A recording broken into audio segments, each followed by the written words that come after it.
لوتيل ماشي غير حسن الاستقبال والضيافة، راه مشروع اقتصادي. يعني شنو خصو ديريكتور فينانسي، مدير المالية والمحاسبة.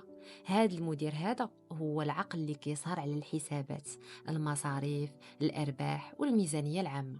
كل شهر كيراقب الأداء المالي، كيتابع الفواتير، كيتعامل مع البنوك، الضرائب والمصاريف اليومية.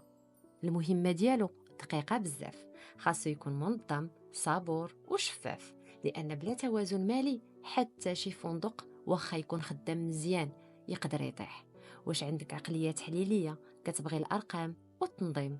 يمكن هذه هي المهنة اللي كتقلب عليها.